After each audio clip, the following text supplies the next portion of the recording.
All right, we should be good. Okay, hopefully. All right. So, personal productivity through the lens of executive functions. That's kind of a strange name and hopefully doesn't turn too many people off. But I have been very passionate about personal productivity and personal development, things like this for most of my life, mostly because I have difficulty with it and feel like I've had to find all sorts of tricks and tips and things like this to keep myself functioning as a human being and, staying gainfully employed and whatnot. So, uh, to start off this talk, I'm going to talk a little bit about what my definition of personal productivity is. Because I think a lot of people have different, attribute different things to it. Some people think it means just producing as much as humanly possible. Um, but I consider it as a means of completing the actions that you want to that move you closer to accomplishing your goals in a way that brings balance and ease to your life. Because if you're getting a lot done, but you're stressing out all the time, you're having a hard time, um, you're not enjoying yourself while you're doing the work, then really what's the point? Um, and it's also not so much about doing more, but about doing more of just the right things. Um, so that's the first piece is personal productivity, what we're trying to explain, what we're trying to achieve. Um, but this talk in particular is going to kind of look at things a little bit differently. It's through what's called executive functions. Now, executive functions is kind of a psychological term. Frequently, it's only mentioned in context of people who are having problems with them, people with ADHD or people with traumatic brain injuries. But it's something that are skills that everybody can succeed or fail in and to a certain degree throughout their life. And I think that based on a lot of different criteria, you'll probably look at these things and say, oh, well, that's interesting because when you're thinking about productivity, you're like, I'm just not being productive, and you don't really understand maybe why that's happening. You think that you're just not disciplined, but it could really be a lot of different things. So depending on what source you look at for executive functioning and executive functions, they're kind of grouped into a lot of different ways. I pulled them together into these sort of 5 areas, which I found were the most useful as far as when it comes to productivity. The first is activation. Um, this incorporates things like organization, planning and prioritizing, uh, action or task initiation. This is what a lot of people think of when they think of productivity. It's all about, how to make sure that you get the things done that you need to get done. Um, do you have your week planned out? Do you have your day planned out? Are you getting the things done that you want to get done? Do you have all your notes organized? Things like this. But it's really just one piece of the puzzle. Second is focus and effort. The ability to sustain attention to your tasks, uh, handle unexpected changes, perseverance, where, you know, there's something that's difficult or that you're not really interested in doing, but being able to stick with it over the long haul. That falls into this category of focus and effort. And just to throw it out there, if anybody has questions, just interrupt me because I can't see comments or anything like that. So the third group is emotions. This could do all sorts of things, right? Just keeping your feelings in check, what your motivations are. I would tie this into even some other things sort of related to it, like physiology. Are you tired? Are you some of that stuff goes into self-awareness too, but how are you feeling about things? Are you feeling apathetic about the work you're doing? Are you excited about it? Those are a lot of things that fall into emotions. Memory, and in particular, kind of your working memory while you're functioning, while you're doing your job. Making sure that you remember the important things at appropriate times, that you have the information in your mind while you're working on things so that you're not always, scrambling to look up something that you need to look up because you can't remember what you're supposed to be doing. And then the last thing kind of ties it all together is self-awareness. A lot of times, this certainly covers areas like thinking before acting, awareness to how you're doing in the moment. But it also has to do with just your ability to observe what's happening, what your blocks are. Are you having a hard time with something because of organization? Is it because of some emotion that you're having? Trying to look at yourself and find out what's happening in your head, what's happening in your environment, as keys to try to figure out sort of the next steps. And that leads to probably what everybody considers to be one of the biggest blocks to productivity, and that's procrastination. I don't really like the term procrastination because it's really a symptom and isn't super helpful. Because as you saw in some of those areas of executive function, there's a lot of different things that could really lead to you not doing the things that you want to get done. What is causing your friction? What is necessary to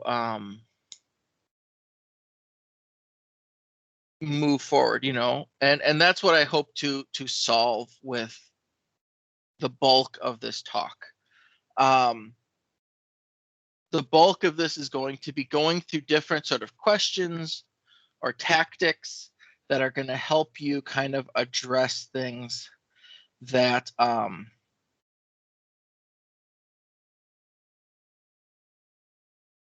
that are going to help you sort of figure out what your problem is and what you need to do to move forward and to solve your problems. So with that said, let's jump into that. And again, jump in at any point if you have questions about stuff or want to relay anything that you feel is related to that. The first thing is, do you actually know what you want to do? It seems like a really obvious question, but I find that a lot of times when I'm stuck and I'm procrastinating on something, it actually turns out the problem is I don't know exactly what I'm supposed to do. The task might be really vague. I might not have all the information I need for it. I may not have really thought through what the steps are that I'm going to need to take in order to accomplish that. I know that, as a software developer, a lot of times, I'll have a task that's just like, this is broken, fix it.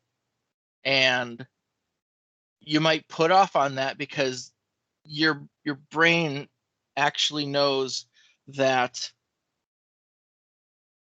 there's more to it than what it seems, and you don't want to think about it. So some of the things that I would suggest with this sort of exercise is, if it's not clearly defined, try to define it better. Maybe go back to who assigned it to you saying, hey, this is vague. I don't know what this means. Is there acceptance criteria that sort of defines what success means for this?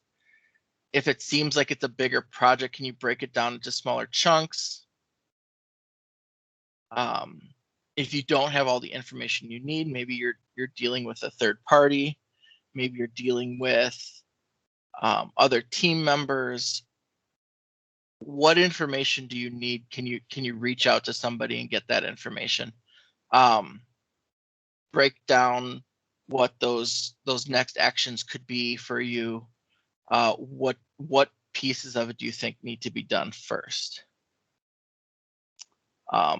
One way of doing this is the next task, which is just a brain dump. This involves not only looking at things in a more fine-grained way, but sometimes stepping back and looking at a bigger picture. What are the big parts? So, when you're looking at a particular task, what is this in the context of? Is this part of a larger project? Is this part of a ongoing problem that people have been having? Is this related to other things that could be solved in a similar way? Is this something that the way that these have been being solved in the past is no longer effective? What questions do you have? Because this can be, something that you overlook up front, but if you have any ambiguity about what's going on, doing a dump of the sort of questions that come to mind and starting out trying to get answers to those things can help make it more approachable and more manageable. The tiny steps, that's just your break it down. If you're struggling with getting something started, break it down into like the absolute tiniest things you can. I have to create a file. I have to create these functions. Start to get the scaffolding in place. Those are things you can write down to say these are like tiny things that I absolutely know how to do, that I can do, that are going to help move things forward. Do a brain dump of what seems risky, right? If this depends on other people, is there a way, are there things that you can put down as tasks to say, hey, maybe these are things that need to get done first so that we can de-risk this process, so we can figure out we don't get bit later on by something that we could have figured out sooner. What are you assuming about the project? Thinking about that, writing out a list is going to help to identify areas where there might be gaps in what you know about it, in how you might solve the problem. And another important thing is who can help you. I think a lot of developers like to try to do everything by themselves. And it can be very helpful up front to say, you know what, let's get a second opinion. I'm going to, after you do some of these other lists, say, hey, let's just touch bases with somebody else and say, this is what I'm thinking. And they might be able to poke holes in what your assumptions are and what you have moving forward with that. Any questions yet? No? Haven't seen any yet, no. All right, cool. Next up is a paper checklist. I am a tech guy. I have lots of gadgets, and I found that putting things in these systems is frequently not as effective as just writing things on paper. One, it allows you to sort of keep something in front of you. You don't have to go to a device, look at your screen, figure that out. You can keep a new checklist every day and actually move things over so that part of that activity keeps you engaged with tasks, as opposed to, having a to-do list on your computer that at some point you look at it and there's things that you added 6 months ago that you haven't thought about since then. Some ways of doing this are either with index cards. I've just started using a bullet journal to see how that works. There's a lot that can be beneficial with writing it down. There's evidence that the actual engagement of pen to paper can actually make your brain think about things more, can get them more ingrained in your brain than just typing. You're interacting with those ideas in more senses, so it helps from that point of view. Hey, can you explain what a bullet journal is real quick? Sure, yeah. So bullet journaling is a idea that I don't remember his name came up with. If you just do a search for bullet journal, you'll find there's a site and they sell products and stuff. But the gist of it is you have a notebook. It's kind of like any kind of notebook will work. A lot of people tend to use the sort of dot grid style of notebooks, which is like graph paper without the lines, just dots where the lines would intersect. And it has sort of some steps involved with it. Part of it is having, at the very, very core of it is when you write out a task, you write it like a bulleted list, or you just do a dot instead of like check boxes. And then there's other symbols that you can write over it that add meaning to it, whether that's when you finish it and you exit out, or they can have different ways where there's outside of the daily collection of like, okay, here's today's tasks. You might have a collection for like a specific project. And there's ways that you would say, okay, I'm going to create like a forward arrow. And that means that that task has been migrated to a collection or moved to a future month or something like this that I'm going to work on. There could be a back arrow that shows that I've moved it to my my calendar. So there's different things that if you look at that website, they'll sort of show the gist of it. But it's like a specific process that you use to keep things in a journal, in a paper journal, to make it really fast to put things down. That's one of the other things I think is really helpful, is that, you're in chat, you're in something like this, you want to make it really effortless to just write something down and not forget about it. It also is helpful that you can look at it without having to be online, without having to be on your computer where there can be other distractions. Thank you. Yeah, no worries. So that's one piece. The next piece is to actually schedule things on a calendar. And this covers a whole bunch of different areas of executive function, depending on what your actual problems might be.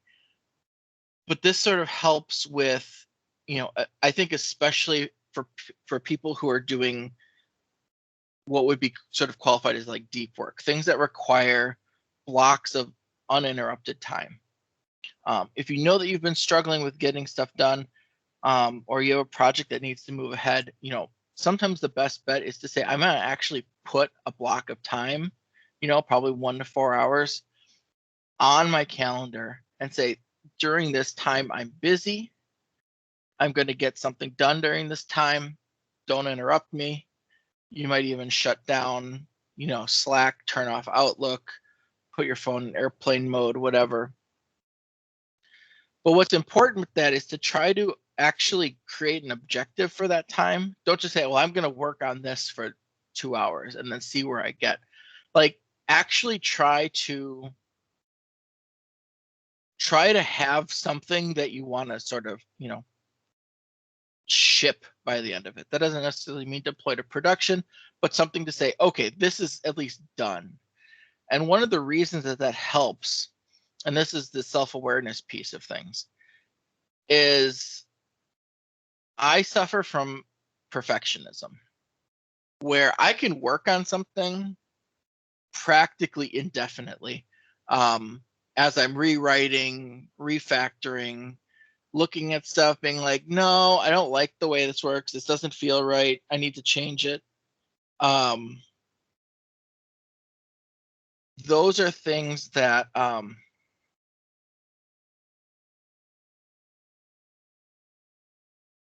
are part of why this works. Is not only are you going to try to help yourself to not be distracted, right? You can set aside a time to say, this is what I'm doing. There's sort of a sense of urgency with a deadline approaching to say like, okay, I really need to have this thing done. It also kind of makes you really think about it in advance of like, okay, what do I actually need to ship, right?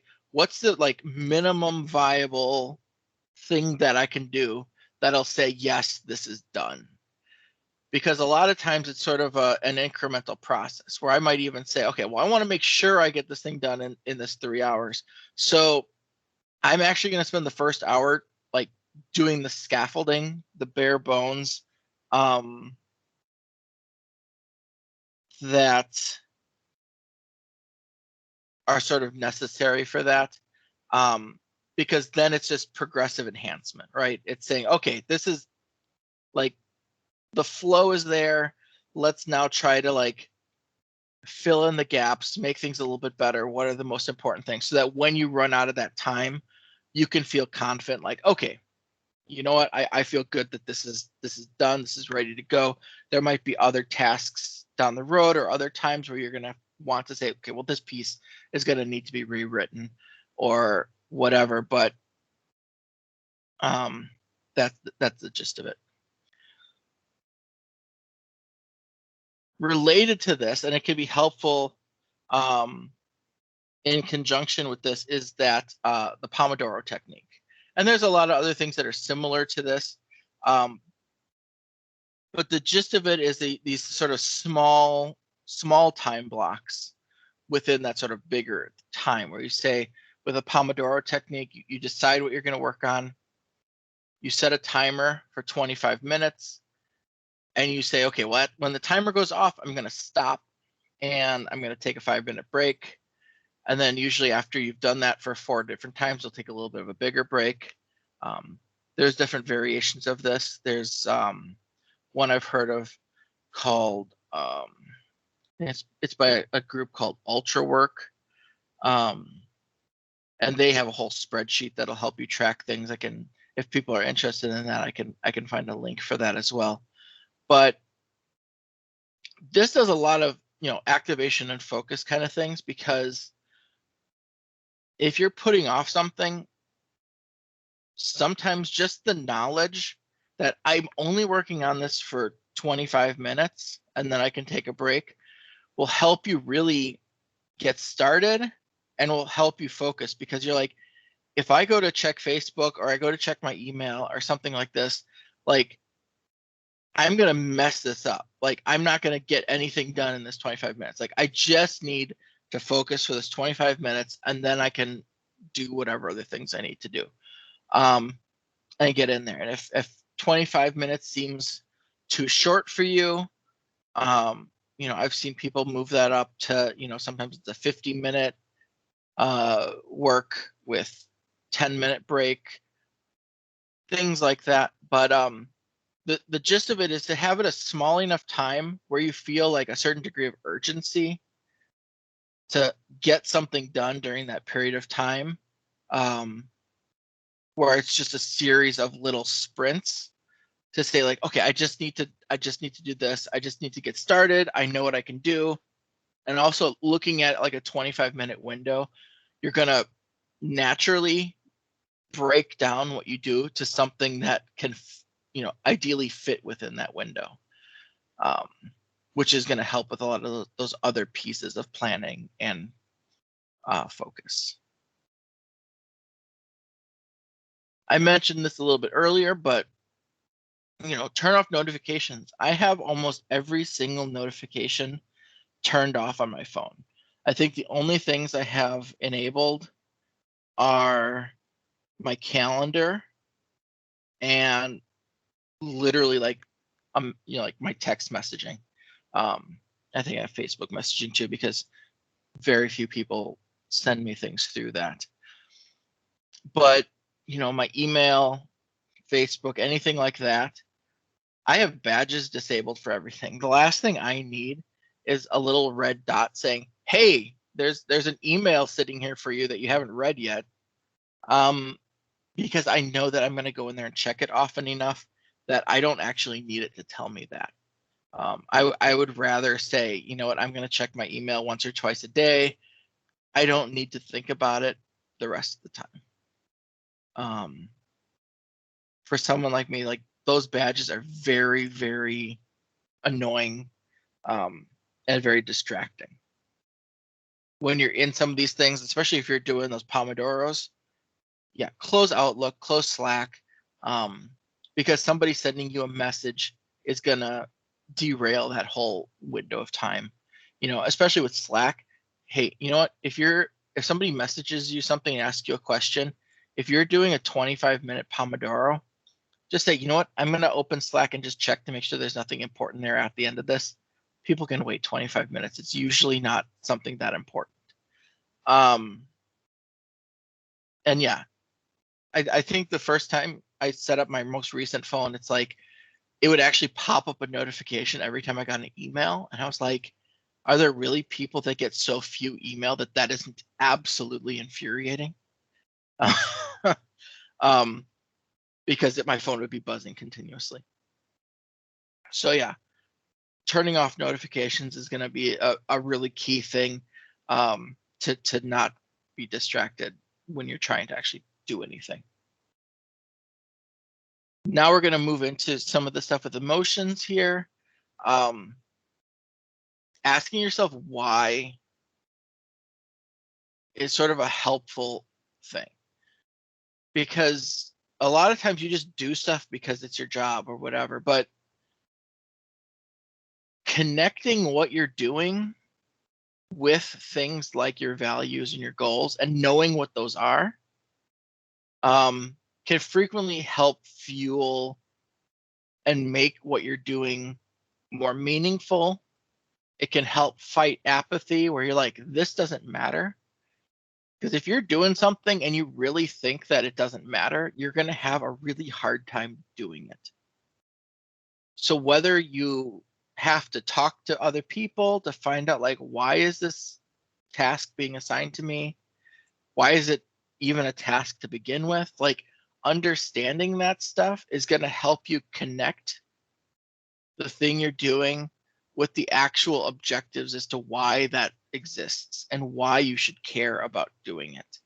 I think this is something that a lot of people overlook, is that, like, well, I'm doing this because it's in my to-do list. Okay, well, that's probably not a good enough reason.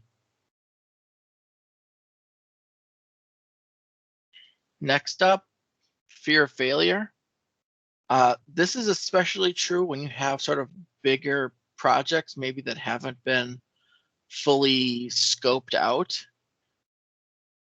And that's where that sort of, earlier stage thing of, do you actually know what you're supposed to do comes in. If something is too vague, if something seems too big, you might avoid it because in the back of your mind, you're like, there's no way I can do this.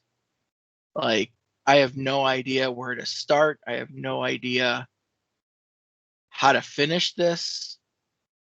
And because you really have that fear in you, you avoid it and you procrastinate and you put off and you do other things that you don't have that fear for. And so, some of these things is just realizing, like, failure is normal. This task wouldn't have been given to you if other people didn't think you were capable of doing it. The most successful people fail more often, right? That's how you learn something, is by trying it and not working. I think we do a pretty good thing here at Johnson Health about minimizing risk.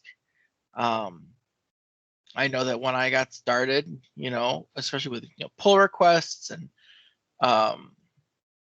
code reviews, certain processes that have to go through before things get deployed, those things all minimize risks, which means you can take a risk and just try to do something, even if you don't know if that's the right way of doing it. Because there's things in place that are going to prevent you from really screwing something up. But doing that for yourself as well, saying, okay, you know what, I don't know how I'm going to do this. I'm going to do like the smallest thing. I'm just going to do an experiment. I'm going to test this thing. I'm going to see what happens. All those things minimize risk. And if you're really freaked out, if you really feel overwhelmed, ask for help. Say, hey, I need somebody to, brainstorm with me as to how to do this because I'm really stuck. So being able to identify some of these emotions that you're having is a way to help to overcome them and work through them. Next up, Confluence. This is not necessarily the best tool in the world. There's lots of things that I would probably prefer to use over Confluence, but we have it. Everybody has it. It's one place to put things, and it's easy to collaborate and share. So we started this on our team, really actively using Confluence a few months ago, and I feel like it's been a huge help. When you start working on a new project, just create a page for it. One thing that's been great for me is getting stuff out of email, because it's really time consuming, it's frustrating, and it's a lot of friction that can really derail your desire to even work on something.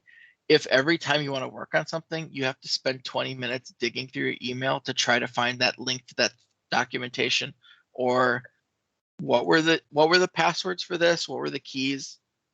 What was, what do I need to do? Yeah, you don't want to be digging through email for that, or digging through Slack histories. Just when you see something and you're like, oh, like this is stuff that I need to work on a project, even if you just copy and paste it and don't do anything more, at least having it in Confluence on that one page is going to make it like immediately way more likely that you're going to work on that project, because when it's time to work, you know that all you have to do is open that Confluence page and everything you need to have is on there.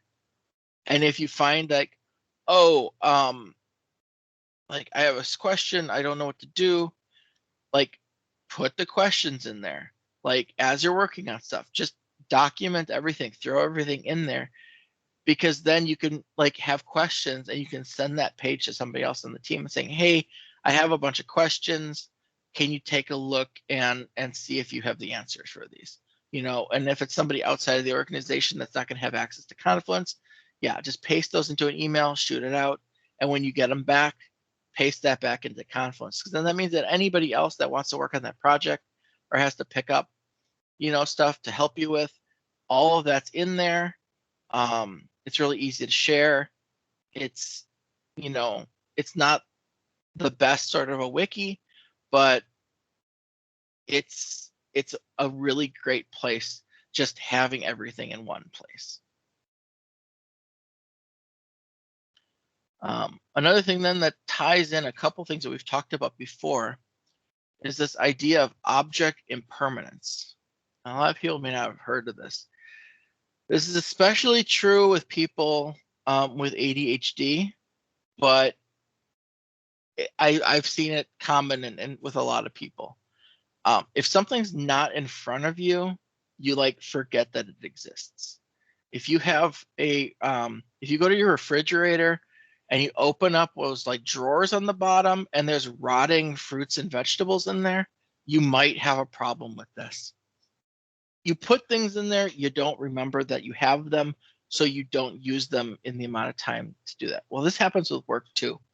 I have things on my phone and I was trying to use that regularly, put all sorts of stuff in there, and then 2 weeks later I'll be like, oh, I need to check things, and it's like, and yeah, like half of these things I did already, another bunch of these things like I should have done and I didn't think about, because you forget to go in there, you forget to check on it.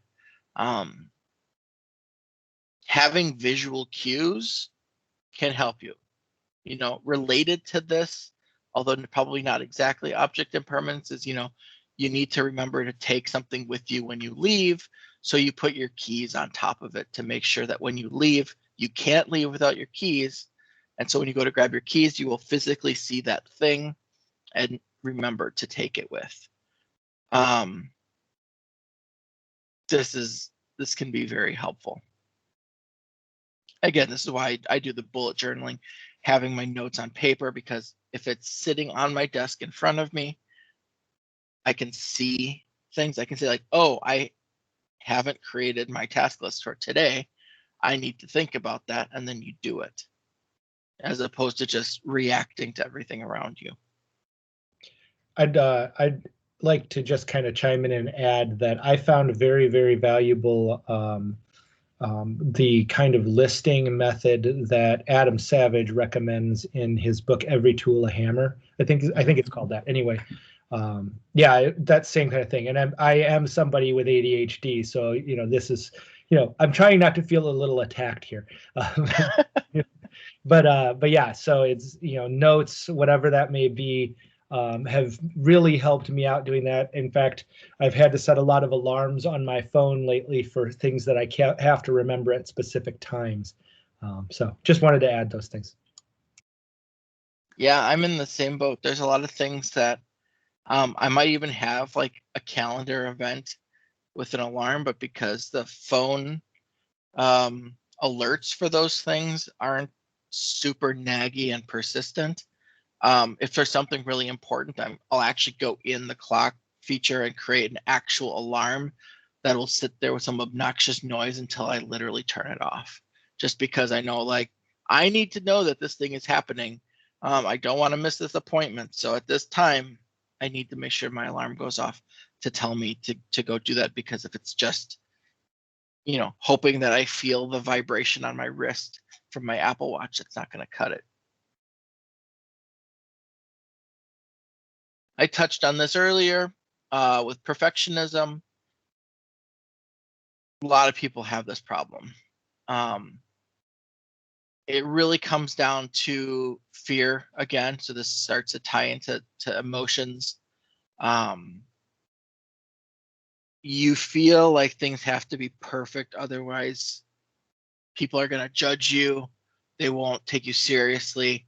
And it can really prevent you from getting the things done that you need to done, or in some cases, just getting as much done as you really want to. I literally have a poster over my desk that's gone with me for years that says "Done is better than perfect." It doesn't have to be perfect.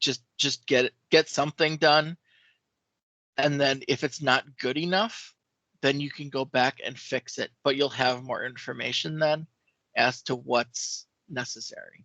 This prevents all sorts of things: premature optimization, over engineering your code. These are all things that stem out of perfectionism. They waste a whole lot of time. They make the scope of the things you're working on way bigger, which means you're more likely to just freak out and not start. One of the things I read about was called calibrating your standards, which I thought was really interesting. And that's, try to do something like your first version of it. You're in your gut, you're gonna be like, this isn't good enough. Like, I have a whole bunch of other things I need to do, but like, technically this fits the acceptance criteria. Okay, you know what? Bring somebody else in. Say, hey, take a look at this. Do you think that there's more things that need to be done with this? Do you think this is good enough? And start to get other opinions about what you should sort of be used to, what level is okay to ship. And time blocking was one of the things that is part of that. By giving yourself a window of time, you say, okay, I have to get something done in this 25 minutes. I can't work on this endlessly. And just at the end of that, say, okay, well, here it is. This is what I have. And let somebody else look at it. Because even if the person you're talking to is also a perfectionist, I think people tend to be way more critical of themselves than they are with other people. You're going to look at somebody else's thing and say, like, no, dude, that's good. Like, you can think in your head, like, oh, I might have done this or I might have done this, but you don't want to be like super critical of that person.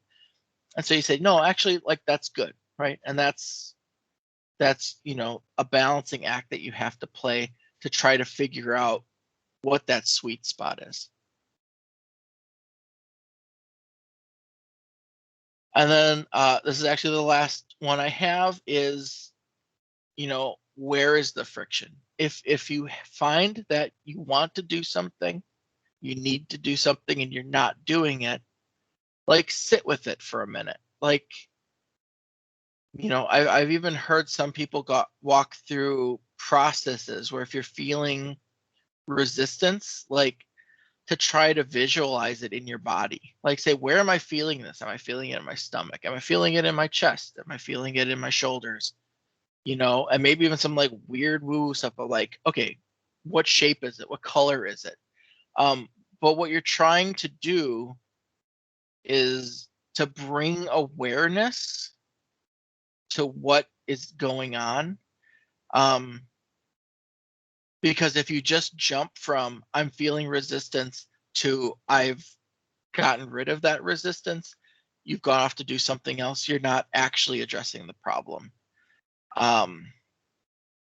Also identify when do things go well, when do you not feel it resistance. So if you're seeing that there's like certain things where like, well, I don't understand why I'm having such a hard time doing this project. I've done these 6 other projects, never had any problems.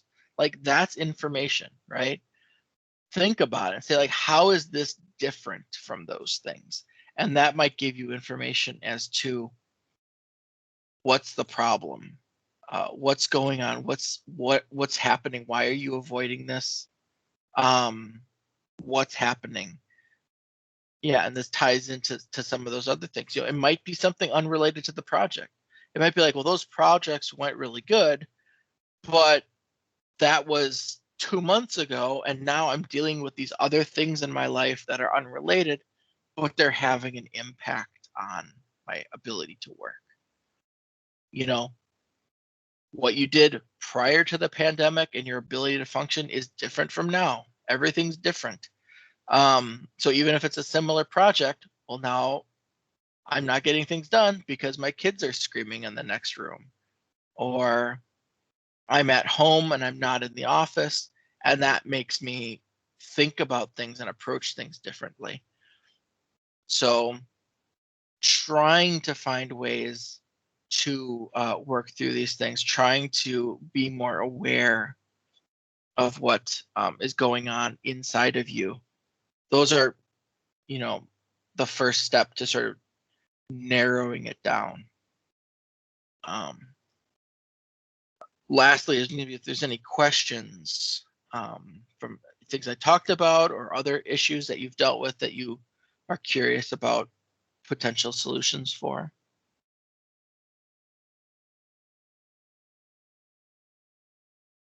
I'll just add on to what you said about the Pomodoro timer. There is something other that you can download called the tomato timer. It's the exact same thing, and you can set it up to be an app on wherever you want it. I use it pretty often, so it does work. Awesome. Yeah, Pomodoros are one of those things that are pretty popular that if you search for it, there's sometimes an overwhelming number of things that can support it. There's, full-on to-do list type systems that have that built in versus, like you said, with Tomato Timer, something that's a more pared down, just the timer. I bought this thing on Kickstarter. I forget what it's even called right now. It doesn't have the name on it, but it's this little, hex-shaped cylinder thing that has numbers on the sides, 3, 5, 10, 30, 25, 15, and you just set it down with the amount of time that you want on the top, and then it starts a countdown timer and beeps when it's done.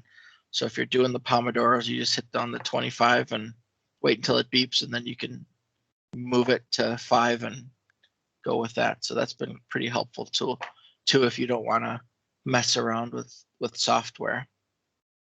The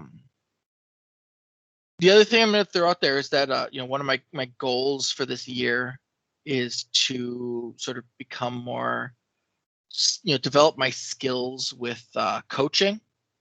So if there are things that you guys are struggling with, reach out to me. I might have some solutions that we can talk through, figure out. One of the things I didn't touch early on here is some organizational methods. I had taken this course called Building a Second Brain that talks all about how to organize notes and progressively enhance things, that I would be happy to talk with people about if that was something that they were struggling with as well. So if there's no other questions, that's all I got.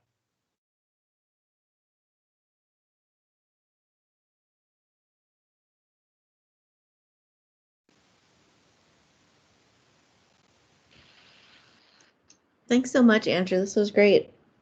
Yeah, Andrew. hopefully people found it helpful. Yep, I appreciate it. I think it was pretty good. Awesome. I'll stop recording now. Thanks, Andrew. Awesome. Thanks, Thanks. Cool.